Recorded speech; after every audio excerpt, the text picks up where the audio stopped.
Well, this is Rick Schisler. I'm the host of the Weekly Business Hour, and we've had a wonderful soup to nuts conversation entitled What Questions You Must Answer to Properly Market Your Business. We've been visiting with Ralph D'Onofrio. Ralph's got a long background in marketing, business, running business units, and he's also a Silver Fox advisor as I am. So we've been around, we got a lot of experience, and hopefully we bring a little wisdom to the table, and most importantly to me is we give you ideas that you can use potentially in your business today. Well, Ralph, last time we were visiting part 2 last week, we talked a lot about people, managing people versus, the activities that you suggest. You can't manage, or in my words, micromanage people to get them to the kind of results you want. You're ultimately going to fail. But we're going to kind of switch gears as we move along in this conversation. Talk a little bit about some nuts and bolts issues, such as how you build your budget. Not so much about numbers, but some very important things you need to consider. And again, talk about some marketing tools, websites, get your take on any of those that stand out today. And then we'll end up with a general discussion on some very important business topics. So let's kind of jump in as we get started. The topic is budgeting, but again, not by the numbers, if you will, because to me, budgeting, particularly when you put a business plan, marketing plan together, involves not just the money, but the time that you're going to invest in that activity. So I may have $1,000 to spend, or $100, or $100,000, or $1 million, but how much time is that going to take me? And in my case, the business owner, am I willing to invest in this endeavor of marketing? Because sometimes we can farm things out, or we can do them ourselves, or a combination thereof, right? What's your take on advising somebody about developing and then implementing their marketing plan as far as their personal involvement? Well, as I listen to you, I think, it's like we have to start at the end and work our way backwards, okay? You have this, if you're talking about somebody who's not in business yet or in business, what do you expect out of this business, okay? And then begin to work back. If you have got a cost of goods is 50% or 60% or 40%, do you know that? How much is left over? How much can you do? Do you need to market per se, or do you need to promote?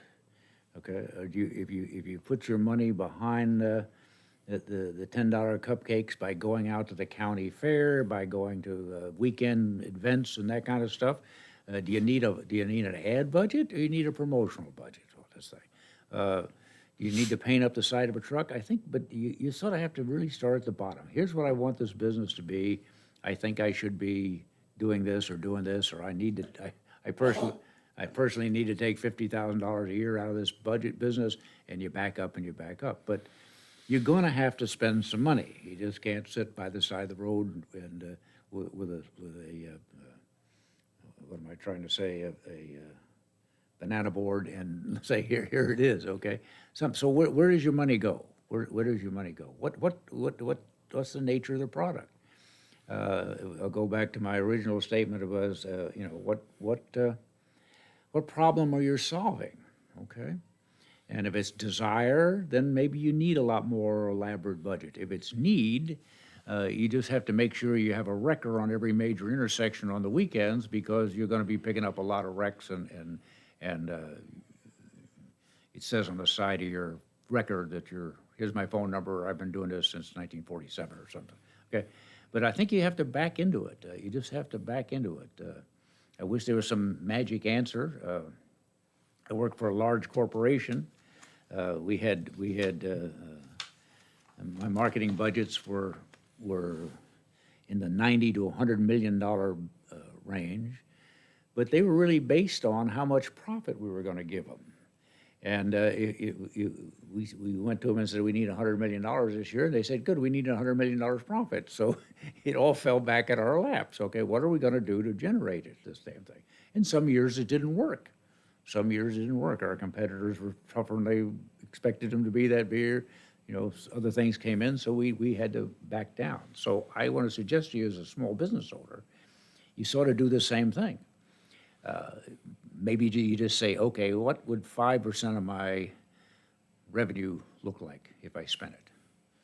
And what can I get for that? What would 8% look like what can I get for that? What do I need? What problem are you solving?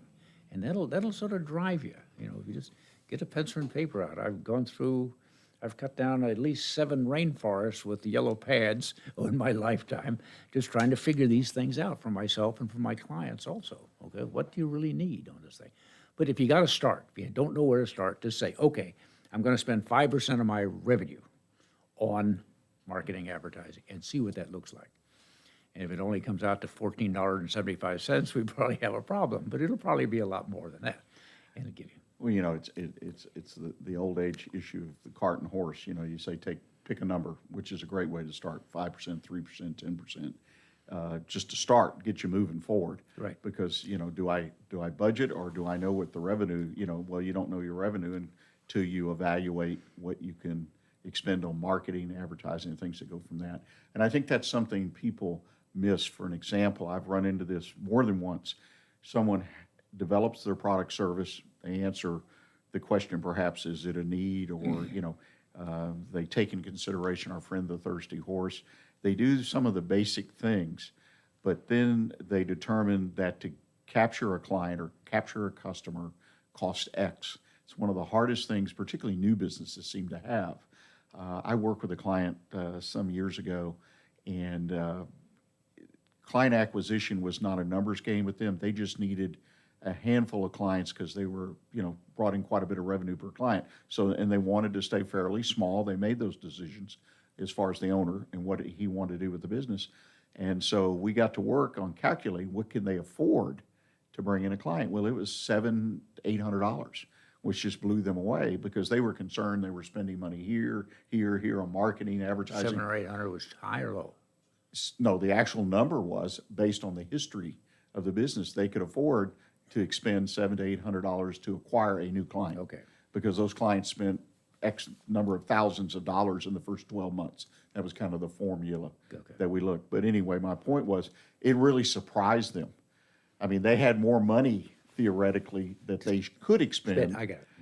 than they really dreamed. I mean, they were looking at the cost of the newsletter in those days, printed newsletters, right? The mailing and all those things, and the other things that they were using to bring these clients in. So I guess the thing that always comes to my mind when I'm working with folks in this area is to, one, see what it's going to cost you to acquire a client. See what it's worth to you. Make sure you have enough money or resources available available to marketing, advertising.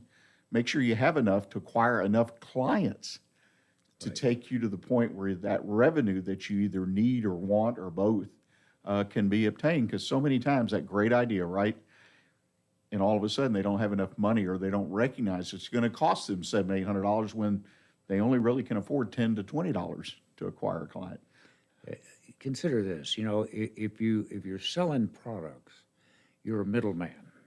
Okay, you're really not much different than Kroger or HEB or something. You're bringing something to the store, you bring something in, and then you sell it to somebody else. Enormous pressure. Nobody wants to be a middleman, but there are a lot of them out there. But so what would it take to make your product, if it's unique, or your store, if it's unique, different? Take a look at it that way. If you're in the service business, you're really in the relationship business. So what kind of money do you have to spend to build relationships, keep relationships? Do you have to join the Kiwanis? Do you have to join this group? Do you have to be out there at the lakeside barbecue every weekend, okay, because you're in the relationship business. So that will sort of drive where you have to spend your money. Personally, I never want to be in the middleman business, but a lot of people are. A car dealer's a middleman, a grocer's a middleman. They take products in, sell it to somebody else. That takes one kind of budget. Whereas if you're in a service business, and you're really in the multi-relationship business, what does it take? What do you have to do? Where do you have to spend your money for those relationships? Okay, and whether, let's say you're an air conditioning electrician, those plumber, those kind of things. Where do they have to put their money? I've noticed in my neighborhood, it seems to be painting up your truck if you're in the air conditioning business. My truck is more outlandish and garish than yours is, okay? So maybe that's where they're putting their marketing dollars into that kind of stuff, okay? Maybe you have to, in a sense, maybe you have to put your marketing dollars into training, because a well-trained employee doing something for your customer may be the best marketing you could ever do. Besides, you give them clean shirts all the time and hats and stuff. But the thing is, maybe your marketing is really training, okay? So it all depends what you're trying to accomplish in life, okay? Yeah, and you got to think about that. And Yes, you got to big time. say, do I have enough money? Am I willing to spend, right, that money? Do I feel good about that on the hats and the shirts or whatever, the wraps around the Right. trucks that are, lit up or whatever? I worked with a business in the beginning of my career, and we had in those days, gosh, and I'm going so far back, I don't even want to go there, but we had $1 million plus budget, advertising budget. But the best expenditure, as the owners would explain to me, is the trucks. We had a fleet of trucks going around. He says that's our single best, most cost-effective way to advertise. Right. You can do away with all the other ads and different things they did, TV, radio, whatever, in the local market. But it was the trucks. So you never know, but you got to really think through that and settle on what it is, and then make sure you can afford it, and then move forward. You touched on something, one of the things to kind of transition to the next area I'd like to talk about, some of the marketing tools that are out there today. I mean, you have a great story, that you've shared with us last week about Amazon and about the impact and the thinking it has brought about business.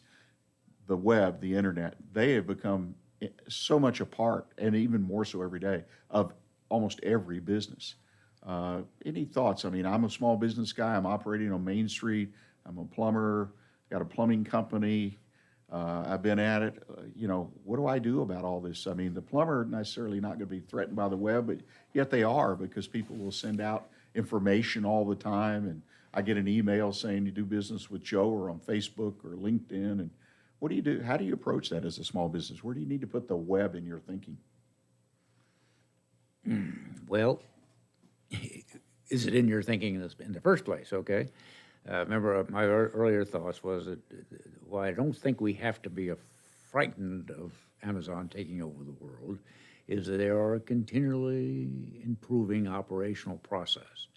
Look at your business as a process, just like they do, They're buying Whole Foods was part of their process, okay? I don't think they're doing very well with it, but that's another 15 minutes we can do there, okay? So look at your business as a process, and does the web fit into this thing? Does having your employees look a little better, dress better, have a better shirt on?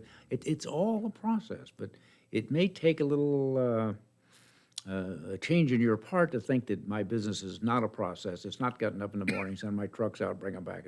That all is a process, okay? How can you continually improve that? How can you continually improve it? You can't do everything every day.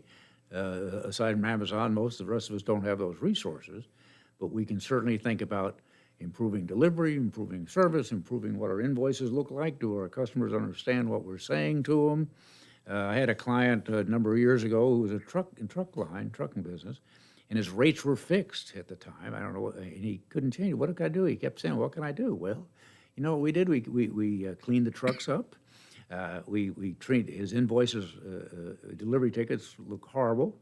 Some of his drivers looked horrible too, and we cleaned those up, and we made the trucks look okay, and the delivery tickets, and they began to their on time.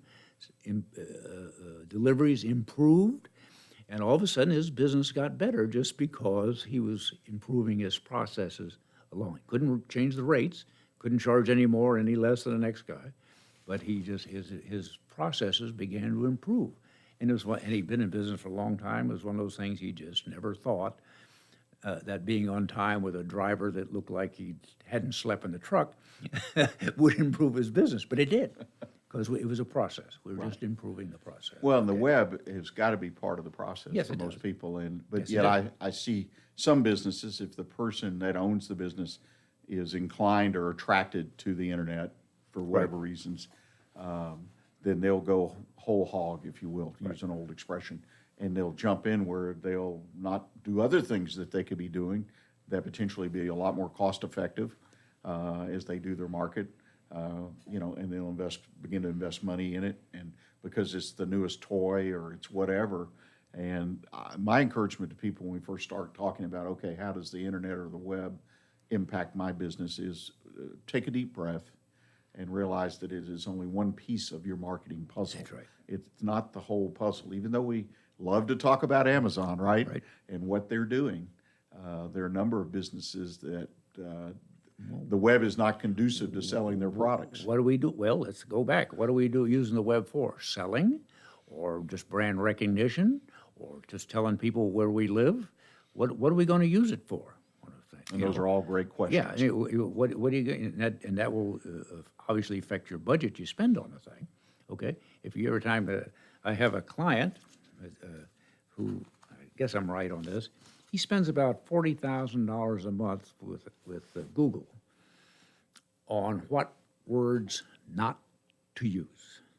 Not what to use, what not to use, okay? So he's got almost a $500,000 tab, okay, on this thing.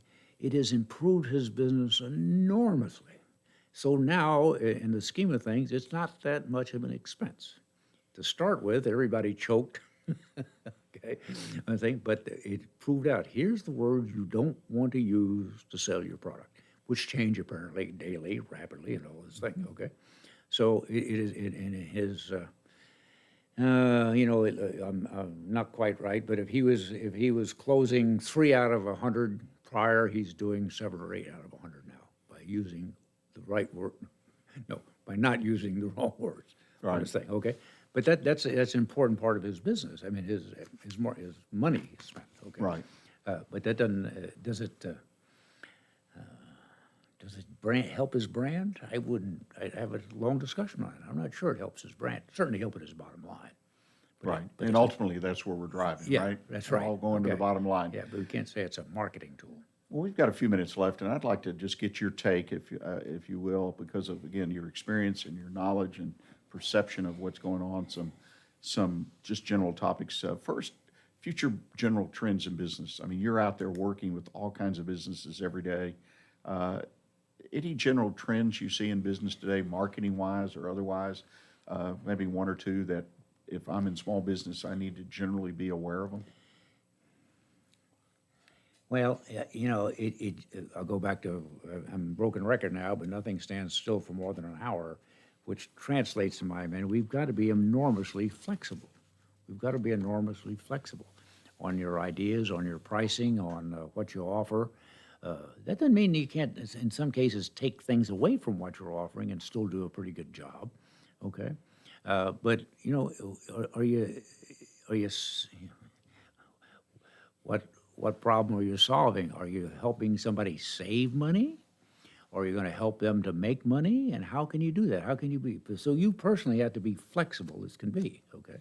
And in your hiring, you better look the kind of people that aren't too rigid and stuck in their own ways at the beginning of the week. Now, I don't know what group of people that is, but I assume they're out there, okay? But it's just moving awful fast.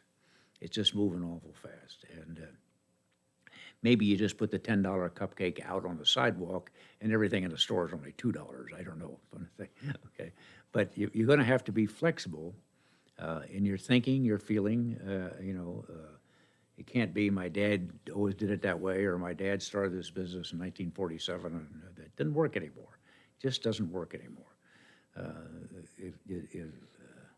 I can't think of any better way to, there's probably a better word than flexible, but you just sort of have to stay loose. And if you can't, maybe it's time to look for somebody to buy your business, and that's a lot looser than you are, okay? Well, I don't care what it is. I know some people who would be disqualified, the owner. I mean, the individuals would be disqualified because it's just not in their nature. And that's okay to not be flexible, or flexible enough to meet these challenges of being flexible, more flexible, whatever you want to say.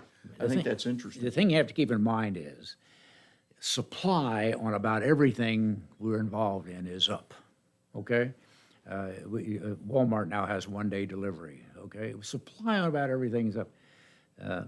Demand is not, okay? We're in one of those stages in life, and just almost about every major category you can think about that is supply. There are more people supplying than there is demand out there. Every day, every morning, all you have to do is look at the price of crude oil and natural gas, but that applies to a lot of other subjects also, okay? The airlines are getting smart. They pull a few planes off because They had a few more planes than they had demand for. Are you with me? Of course, Boeing's problem gave them some emphasis on that. But the point is that the supply on just about everything we touch out there is up, and demand is not, or at least not growing enough. Okay. So what happens when we have more suppliers than we have customers? Do I have to answer that question? No. Well- We have to be a little smarter, faster, quicker, better on the thing. Yeah, Okay. to stay in the winning column Yeah, versus that's being a right. loser and That's- perhaps that's fold right. up and close. That's right. Ralph, we got about a minute left, and I wanted to ask you, again, from your perspective, business segments in this fast-moving world. We've all agreed on that, and the flexibility required. You and I are just right in line with each other on that. What business segments in general do you see out there for the future that you'd recommend if somebody's saying, I'd like to go into business? This is what you should look for. I'll go back to what I said a few minutes ago. Service, service, service, okay? We're all, whether it's Chewy sending the serve it, what can we do? How can we serve that? How can we help you? How can we make it faster? How can I ease your burden? The population's great, getting older. I'm sure there's more opportunities to service older folks with whatever. I don't know, honestly. Now we deliver the cupcakes, all right? So be with me, but I think if you're going to do something, take a look at, can you be in the service industry somewhere doing something, okay?